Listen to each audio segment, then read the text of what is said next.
Hello, everyone. I'm Ivo Daalder, President of the Chicago Council on Global Affairs, and this is World Review, our weekly look at news from around the world.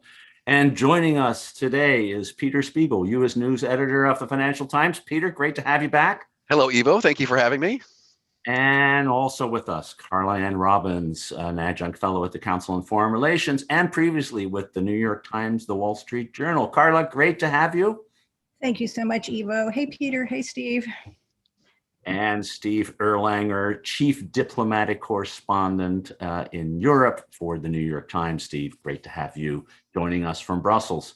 A lot of things to talk about, but let's start with what I think is probably the most complicated story we have had in a long time, Carla. This is the all of a sudden new interest in the origins of the COVID pandemic and the increased sense of credibility that this virus might have been leaked from a lab in Wuhan.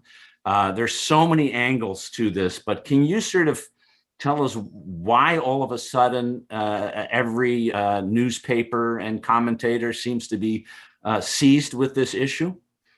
Well, let's step back a little bit. Let me first caveat with the fact that I am not a science writer. Okay, and that may explain to a certain extent, what in part what has been happening here is that a lot of people who aren't science writers have done a very poor job of writing about this. But just a few facts. 18 months after the first cases were reported, we still don't know the origins of the virus. But it also took 15 months after the 2003 SARS outbreak to identify the original animal source, that it came from a bat. The Chinese have been hugely obstructionist, which is also a big part of this. What is surprising, Ivo, as you noticed, is that up until a few weeks ago, most scientists who pride themselves at being objective and most mainstream journalists, and we prize ourselves at trying to be objective, had settled on an explanation that it was animal to human transmission. And we fiercely rejected the idea that it could have leaked out of this Wuhan virology research lab. And most of us, and I put myself in that group, treated this as that anybody who suggested otherwise was like an anti-vaxxer or a climate denier. That has now changed, as you noted. And I think there's a variety of reasons. One is that people are pretty sick and tired of the Chinese obstructionism. Part of it is intelligence, additional intelligence that's been reported. The journal came up with this great story that in part Pompeo had mentioned at the end, but things were so politicized in the Trump administration that there were 3 research scientists who got sick mysteriously in November. This public servicing these intelligence reports, and in part because Biden has ordered very publicly another intelligence review and came out and said that the intel community couldn't agree on it, and that some of them actually thought it could come from the lab. Why did this happen? Why was everyone so willing to rush toward this? I think that in part, listen, it's inexcusable, but at the same time, I think it's explainable. And it's explainable because of the huge racialization and politicization on the part of the Trump administration, the China virus, Kung flu, the cowering of Chinese, the Chinese, certainly were covering this up, but the Trump administration, the way they approached this whole thing and the way they'd been beating up on scientists for all of that time, a lot of people were really cowering about this. It's unacceptable, but I think it's understandable. At the same time, I think, in terms of a journalist, more than anything else, when I'm looking at this, I don't think the big takeaway from this is that we don't, make judgments about things. When you have 60% of Republicans out there saying that, that they are certain that the election was stolen from Donald Trump, I think we have a responsibility still to make judgments. But I think the lesson of this, more than anything else right now, is that you don't rush to judgment when you don't know. And I think we overwhelmingly rush to judgment about it. We need to know where this came from. The Chinese bear a huge responsibility for not sharing information about who got sick and when. They continue to obstruct this, and we blew it. Peter, I think Carla's inexcusable but explainable is I wrote that down. Yes, I thought that's exactly a great description. Yeah. Both the scientists were also overwhelmingly, it's not just journalists, they were reporting on the scientific seeming consensus, although there were quite a few people saying, wait a minute, this is not really proven in one way or the other. What are you reading out of this story? Well, just, again, I guess, I wrote down that same phrase that Carla used because it's exactly, I think that's a perfect way of putting it. I guess I would defend journalists, wouldn't I, just by saying we were talking to the scientists. Right, that is our job, is to talk.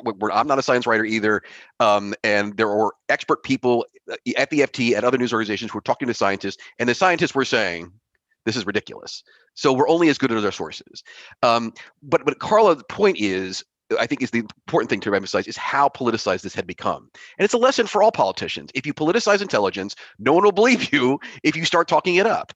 And I think that's the issue. But I also think it's become incredibly political here, right? And what we've seen in the last 24, 48, 72 hours is the Trumpistas have decided to turn Anthony Fauci in particular into the villain. He's the one who covered this up. It was NIH was funding, and this is true, there was funding going to Wuhan lab by the NIH.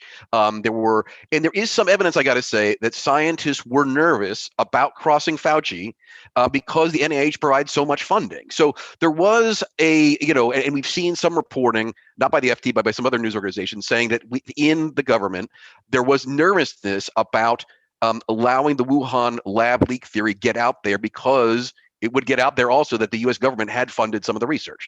So there was a lot of politics going on. The problem is because of the politicization of this, it has become a political talking point, a political football, and symbolized by Fauci. And Fauci's been forced to go out there. We had an interview overnight in which he's basically now calling for the release of the records of these three Wuhan scientists that Carla mentioned that seem to have gotten sick in November 2019, so well before the original cases. He's called for the release of some of the medical records of others in these mines, where the people apparently got sick originally, and again, some speculation that that's the original COVID-19. But the problem is, as perhaps expected, we've already seen the Trumpistas seize on this, saying we were right all along. You dumb people in the media, you didn't know this. It's Trump derangement syndrome or whatnot. So I guess my nervousness on this front is, although we hope that as journalists, as scientists, as experts, we will all go in and be able to find, through scrubbing intelligence, because the Chinese won't cooperate, what the origins are.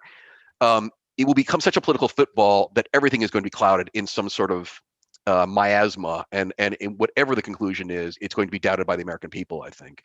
Can I just say one other thing before you go to Steve, which is, I suppose two other things. One is, keep in mind that the narrative coming out of the Trump White House is not that it wasn't even a leak. The Bannon people were going around and saying that this was weaponized and intentionally released. So, this was like going to, the level of this, the ferocity of this was out there. And the other thing is that this sort of research, why was this research going on in Wuhan in the first place? This is where SARS came from.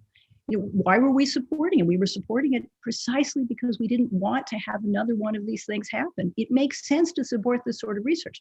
If they were sloppy, and if they were blocking, the sort of support, yes, that too is something that really needs to be looked into.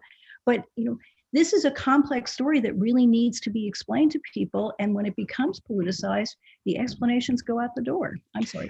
No, as someone said to us recently, and the story hasn't come out yet, but if you're going to study bats, you got to go where the bats are, and the bats were in Wuhan, so that's why you did the study there. Yeah. Sorry, Steve. We both stepped on you, Stephen. Sorry. No, it's fine. It's fine. I was just going to remind everyone that miasma is an airborne disease, and we should be careful about it. That's why I chose it. Yeah. I'm reminded, I have to say, of the debate over the Iraq War intelligence, which was also incredibly politicized. And people chose to believe it depending on where they sat, right? And I'm still not sure we know altogether what happened there. I'm not sure we'll ever know what happened here either, partly because the Chinese aren't really helping themselves by covering up. They haven't helped the WHO. They're not being honest about these things, which, needless to say, lends suspicion. That's all. Now I can't. The other question I would raise is, does it actually matter that much? Unless you believe it was not an accidental leak. First, if you believe it's a leak, and then if you believe it was purposeful, that's different. But if you believe it was an accident, how much does that really change where we are and what we do about it? I'm not sure it does. I mean, I think, at some point, we really do have to be careful about, what you both have so eloquently spoken about, which is turning China into this monster rival of the United States, which seems to be a bipartisan, mania, in my view, that very much overestimates China's power and misunderstands China's intentions. I'm not saying we shouldn't deter China, but I think, I go back to this old notion that somehow in America we need to have an enemy, and Russia wasn't good enough, and so we have to have China. It's the only thing we can somehow agree upon. And I think it's our job, all of us, to be careful, stick to the facts insofar as we know them. I know that sounds pompous, but actually that's what we do. And to be very skeptical of our sources. I mean, frankly, that's the Iraq War problem.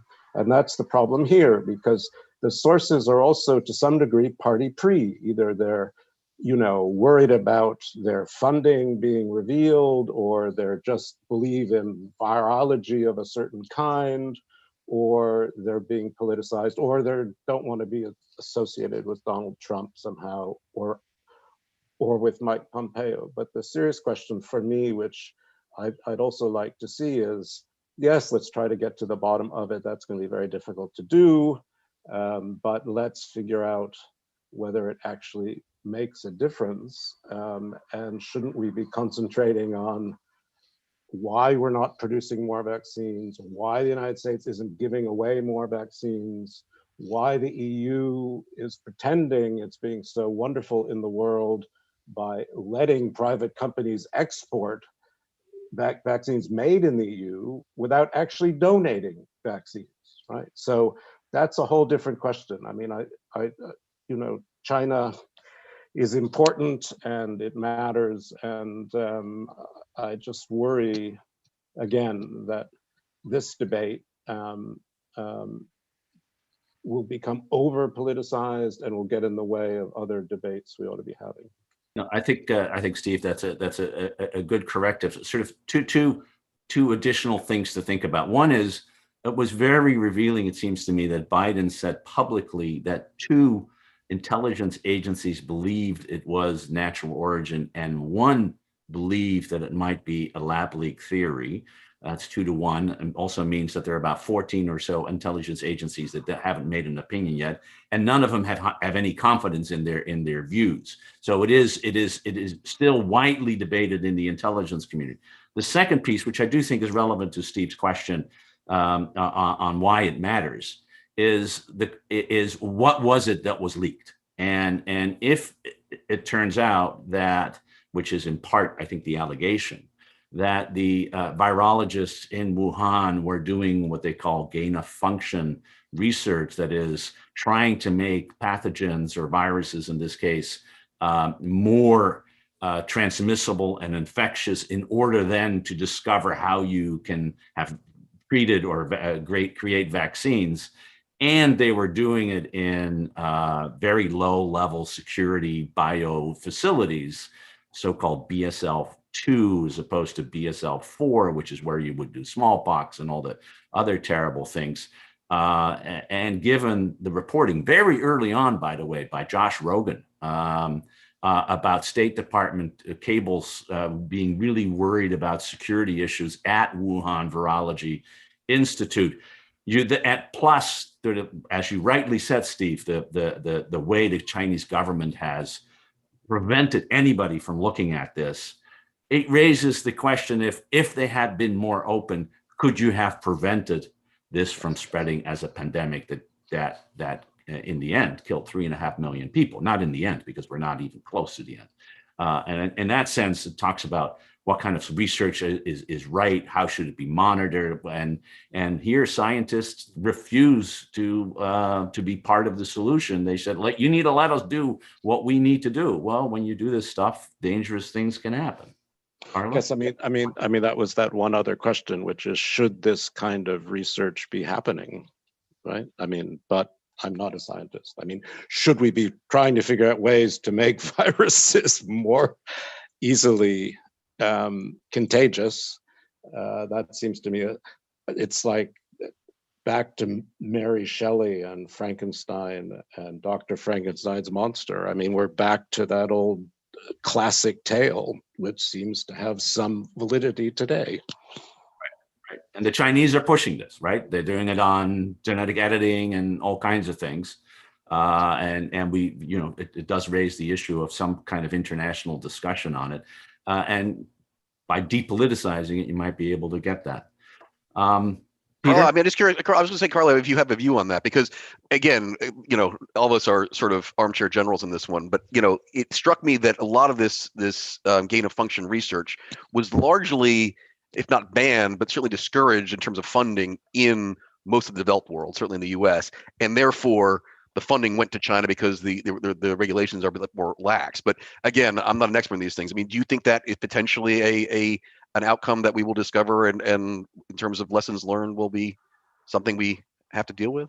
I hadn't heard about this as sort of a black site, but that approach. I mean, I think, listen, this Ivo gets to the point, which is we have to have an open discussion about the dangers here of gene editing, of bioweapons, of safety issues.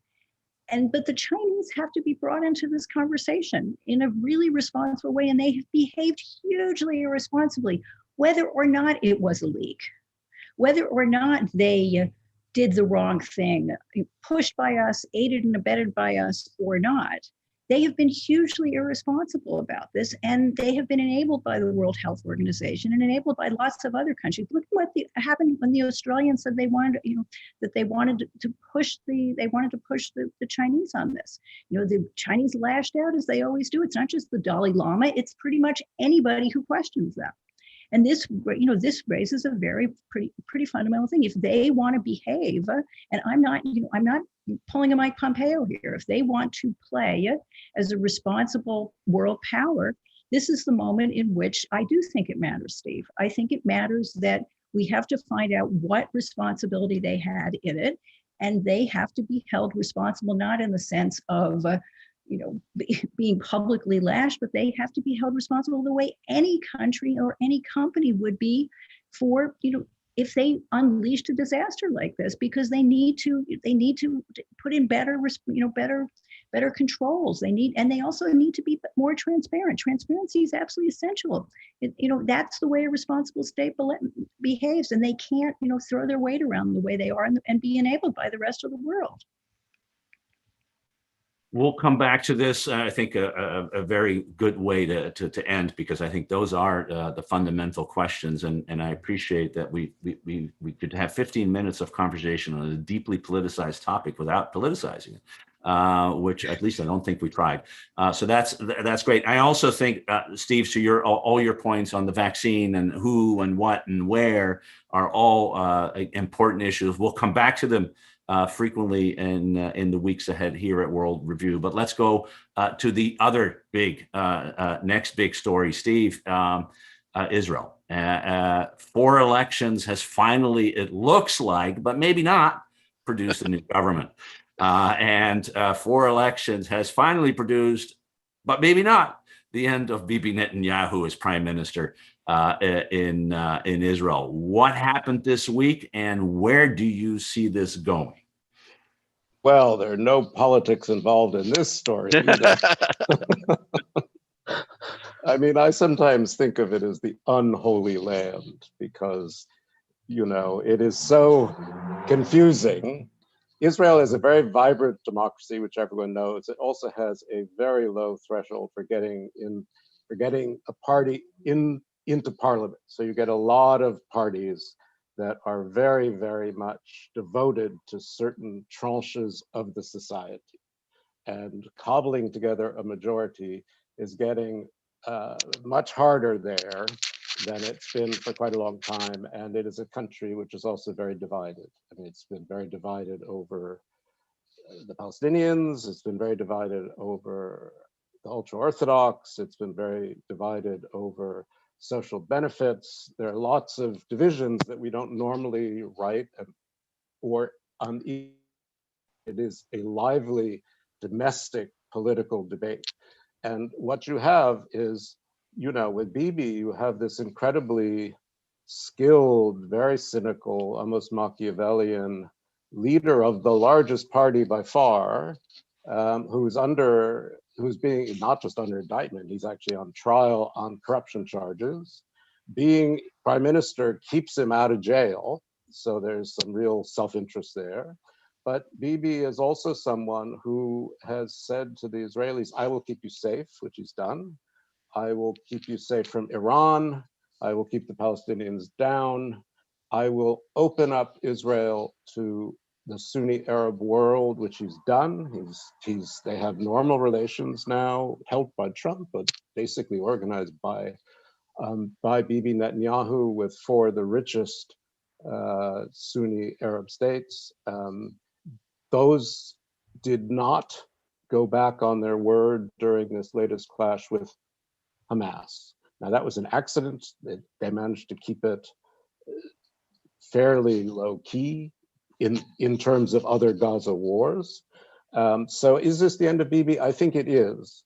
But what we have is an 8-party coalition, which is going to have a prime minister who is born of American parents, who made tons of money in the tech world, who's religious, will be the first Israeli prime minister ever to wear a kippah, which is also very interesting, and who has running a small party, but he has been a key element in letting the next largest party, led by Yair Lapid, who's this very handsome former talk show host and the son of a very interesting guy, Tommy Lapid, who cobbled together this incredible coalition, very diverse, including, and this is really fascinating, I think, to everyone, the first time, if it gets voted in, that an Israeli Arab party will be part of the coalition. And what's interesting, this is only 4 seats, guy named Mansour Abbas, but Mansour Abbas looked at the way Israeli politics worked, looked at the way the ultra-Orthodox got all kinds of benefits by joining coalitions, and said, hey, what about us? And so he's gone into government to get more money for his population, for the Arab Israelis, better policing, better benefits. He's going to help the Bedouin. So this is very interesting. It's a very important moment. I don't know how long this will last. It could just be an intermezzo between other kinds of governments. I think because they're so divided, Naftali Bennett, who would be the prime minister, is against a 2-state solution. He's led the settler council, even though he lives in central Israel himself. He's basically kind of right-wing, but pragmatic. But I think this is mostly, let's be done with Bibi. It's not like Dracula, but let's put the stake in the guy's heart and try to move on. Now, Bibi is, doesn't want that to happen. He is agitating. He's trying very hard to get a few people to defect on the right, so this government won't get voted in. But my sense is it will get voted in. It may actually last for a while because people want stability. Israel hasn't even passed a budget in the last 2 years. I mean, there's stuff to do. So, we'll see. Right now, the Palestinian issue is unlikely to be pushed ahead very far, given this very divided government. Whatever hopes Biden and Blinken have had to, restore blah, blah, blah. I mean, I think they're mad anyway, but why not try? But I think it's going to be harder with these guys because the other big vacuum of leadership is on the Palestinian side with Abu Mazen, Mahmoud Abbas, and that's not been resolved either. So fascinating, always interesting, lots of weird personalities, lots of things to talk about, but let me stop there. Steve, can I ask you just, one of the maybe the primary source of political instability has been essentially that Israel has become 50-50 nation, right? They keep having elections, they keep splitting down the middle between a center-right or right-wing coalition and left-wing coalition, and every single government turns out to be unstable for that result. if Bibi is out of the picture, is there a hope for that changing? I mean, in the sense, the question, I guess, is the 50-50 nation pro-Bibi and anti-Bibi? And once he's out of the equation, it's easier to form a more centrist, or at least one end of the spectrum developing a majority. I mean, is that the fever break, I guess, once Bibi's out of the picture? Well, my first reaction is no, because I really don't think it's a 50-50 nation. I think it's more like an 80-20 nation. And the 80 is increasingly rightist. It's anti-two states. It's anti-Arab, particularly young Israelis. It's different. And part of what you have is you had Likud, which was a very special kind of right-wing party led by Bibi, coming almost, within 2 votes of being able to do this with a more traditional, ultra-Orthodox right-wing coalition. But against him, you also have right-wingers like Bennett, like Gideon Saar. I mean, people who would normally have been with him or had been with him and got disgusted by him and actually left him, but they're on the right too. So I'm not sure I think you're right to say it's more of a, let's get rid of Bibi 48 than it is an ideological. I mean, it's a very split country, but I don't think it's split on normal right-left. I mean, one of the biggest issues there is, of course, should we push the ultra-Orthodox to actually pay taxes and go in the army and so on and so on. I mean, and it's so hard to explain that. But it's a big dividing line, probably a bigger dividing line right now than how we deal with Palestinians. Not to put words in your mouth, I guess you're saying that actually, if there's possibility of Israel will return to stability just on a very right-wing majority, as opposed to it was Bibi that was poisoning the well to a certain extent for a lot of the right-wing parties. Yeah, I mean, not that they can't be pragmatic, but this notion of, let's now have a 2-state solution and get out of the West Bank and let people rocket the airport. I mean, it's not there. I don't see it there. I mean, I hope I'm wrong. I'm not defending it, but that's my cold analysis. Carla. Yeah, I'm puzzled by something, which is they just went through a mini war, and this seems to have had what impact on an election? Is it just, I mean, the Israelis, are they just factoring these things in a fundamental way? And it was a different sort of war from a lot of the other ones. I mean, there was actually fighting in Israel. There were intimations of civil war. I know Israel somewhat as well, and I understand the fact that even liberal people have given up on the notion of a 2-state solution. But if I saw fighting in the street, my reaction would be, gee, maybe we want to rethink this because this is unsustainable. I mean, what was the takeaway, or did this last war, which seemed so extraordinary to me, have no impact on this election? Well, of course, the war happened after the election, so it had no impact on the actual voting. No. I accept that. I'm just trying. I mean, the internal math. The internal math in the parliament. Well, one of the things that happened was Bennett, who's going to end up perhaps prime minister, pulled out of coalition talks during the war because he said, we need unity. Let's not get in Bibi's way. So a lot of people thought he'd given up and would go back to Bibi afterwards, but in fact didn't. So, I mean, that was one surprise. I think what happened in Lod and Acre, I mean, when you had Israeli Arabs or Israeli Palestinians, whatever you want to call them, fighting in the streets was really interesting. There's no question, because for a lot of people, there's this young generation of Israeli Palestinians, after the Intifada, who find their future limited. You have a generation of young Israelis, particularly in these towns, who have been left behind by the economy, who are increasingly, may I say, anti-Arab, even a bit racist, who were in gangs. You had a lot of stuff we hadn't read much about, which was gang violence in these cities.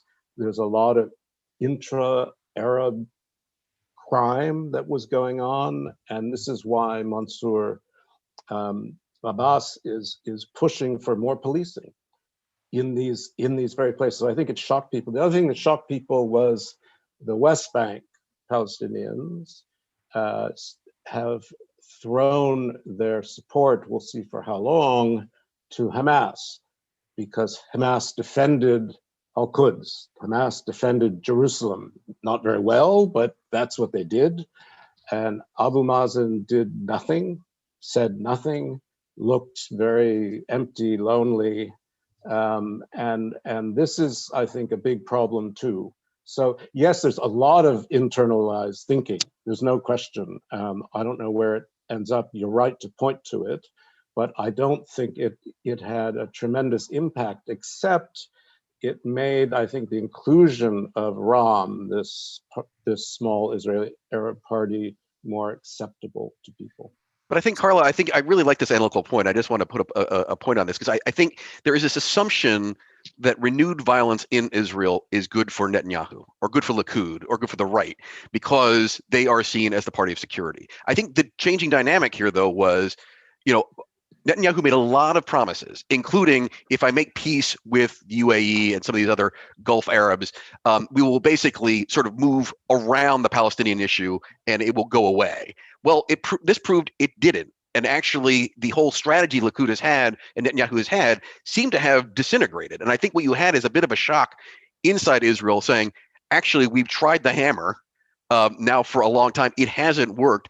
As you said, maybe we have to rethink this. And I think that created the space for Bennett, for the other parties to get together and say, actually, we can find a way to get support domestically for an anti-Netanyahu coalition. So I actually think, I like that analysis. I mean, I think that has some real truth to it, in that the assumption was violence, war is good for Netanyahu. In this case, I think it rebounded against him. It created space for the coalition to say, actually, now was the time to kick Netanyahu out. And in many ways, in an odd way, I think, played to their favor, because there was such shock within Israel of how badly this was going that they created the space for others to step into the void. Well, I was reminded, go ahead, Steve. One quick thing. I interviewed Ehud Olmert when he was prime minister. And he was very Likud, right? I mean, right wing, though he tried to make a sort of peace and then got into corruption trouble, never mind. But Olmert, I asked him, I said, look, is the Palestinian issue an existential issue for Israel? And he thought about it and he said, well, no, actually it isn't. He said, it's like a stomach wound that never heals. There are some days you don't notice it, and some days it hurts like hell. And this was one of those periods where it hurts like hell. Now let's see what they do about it. I mean, it is kind of ironic, Peter, if you and Carla sort of hit the nail on in that it worked against Netanyahu, because there is, of course, a lot of speculation, particularly on the Israeli left, that the entire incident was provoked by Netanyahu by cracking down on Al-Aqsa Mosque in order to prevent the coalition from coming together. And in fact, if that produced a coalition, that would be truly ironic. I have one more issue, which I think, Steve, you sort of mentioned, and anyone, please jump in here. This is the religious issue. And not this election, but the previous election clearly was fought on the attempt. Gantz, Blue and White, Lieberman, and others were all coming together to try to have an anti-Orthodox or more a pro-secular coalition. What's happened to that? Because the big losers, besides Netanyahu in this deal, are the Orthodox parties, who for the first time in a very long time are not going to be in government. Is Bennett's fact that he is the first religious prime minister, is that going to stall the secular move that is part of the rest of the coalition, or how should we look at that?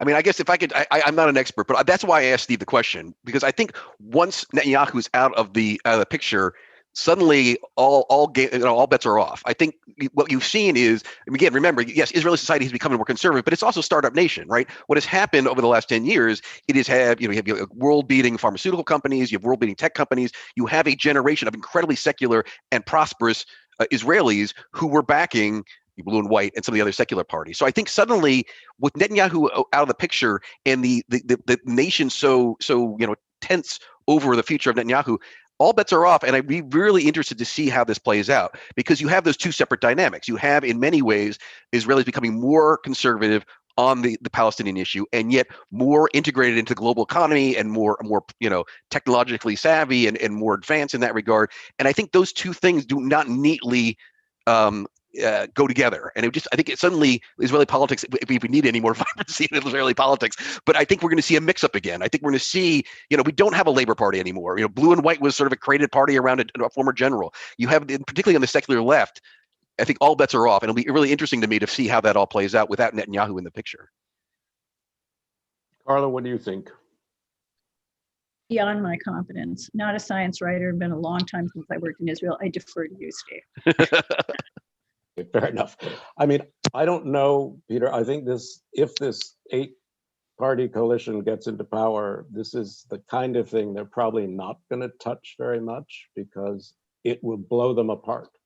Now, Bennett is conservative. Now, this gets complicated. He wears a knitted kippah. He's not an ultra-Orthodox. He's a sort of nationalist Zionist, but which means they serve in the army and they're part of the society, unlike the ultra-Orthodox. They pay their taxes and so on and so on. So it'll be very interesting to see. I mean, as I say, it's a very complicated country. The influx of the Russians has made a difference politically, who are much, less tolerant of paying all their taxes, so ultra-Orthodox kids can go study the Torah all day long and not serve in the army.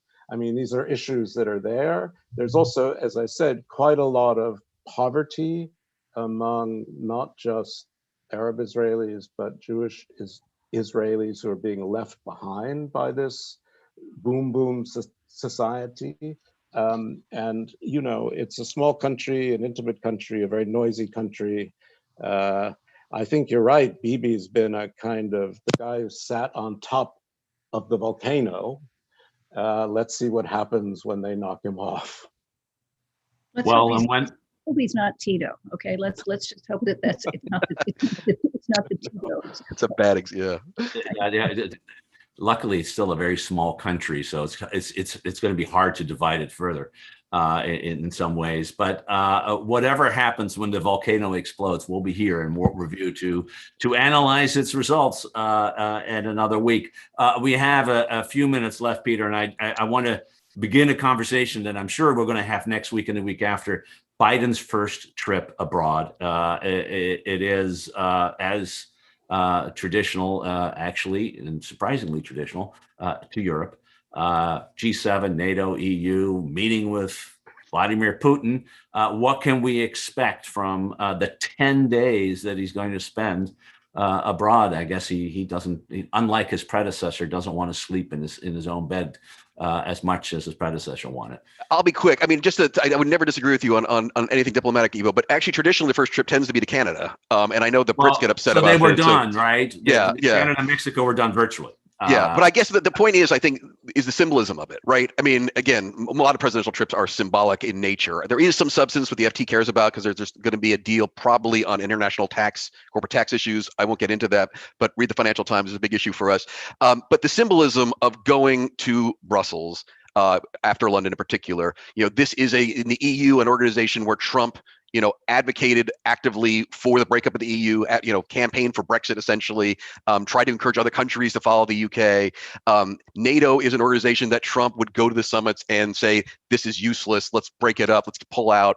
The symbolism of Biden going to Brussels, I think, after London is really important, and that's what it's all about. He wants to show we are back, we are allies. However, as you pointed out, Ivo, I think it's going to be overshadowed repeatedly by the fact he has agreed to this summit in Geneva with Putin at the end, at a time where he is embracing on a seaside resort Lukashenko, the Belarusian dictator, who has basically hijacked an airplane flying from Athens.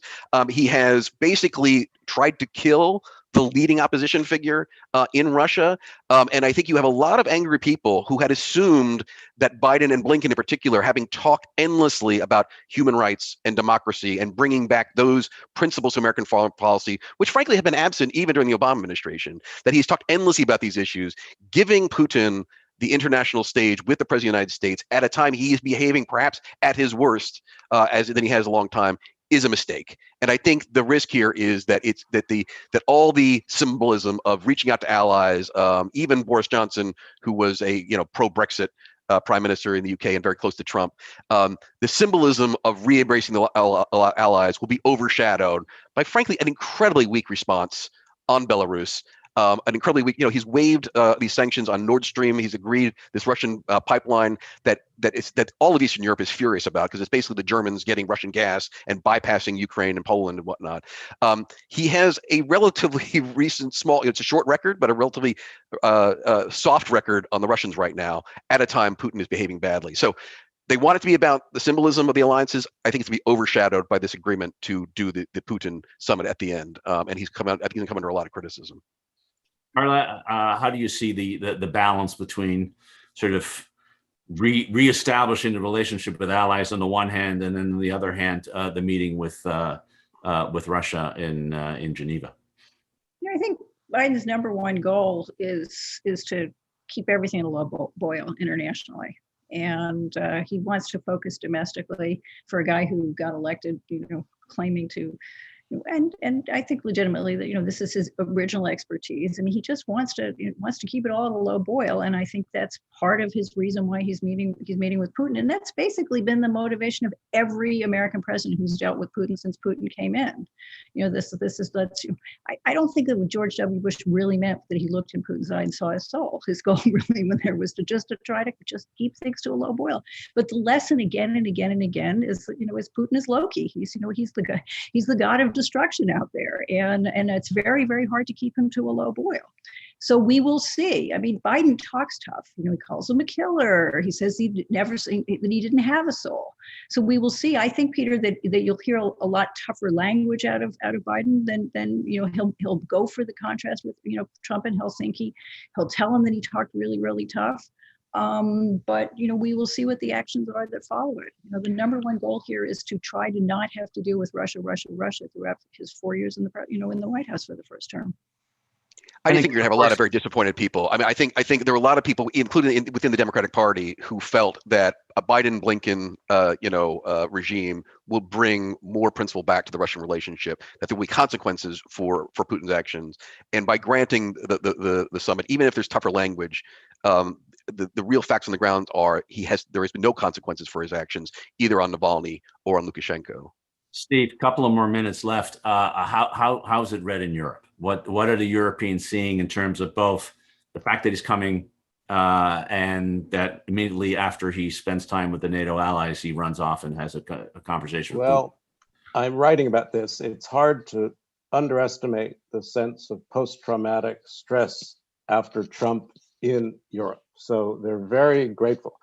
Biden coming back by itself is wonderful. It's symbolic. He's actually meeting the two presidents of the European Union. He likes NATO. I mean, this is important symbolism. And also, he will then have consulted, at least met with his allies, including Japan, South Korea, at the G7 before he meets Putin. So he can say, I represent the allied world. So I think that's part of it. And there's business to do with Russia. There's arms control that needs to be done, right? I mean, there's climate. There is some stuff. So I'm sure Peter's right.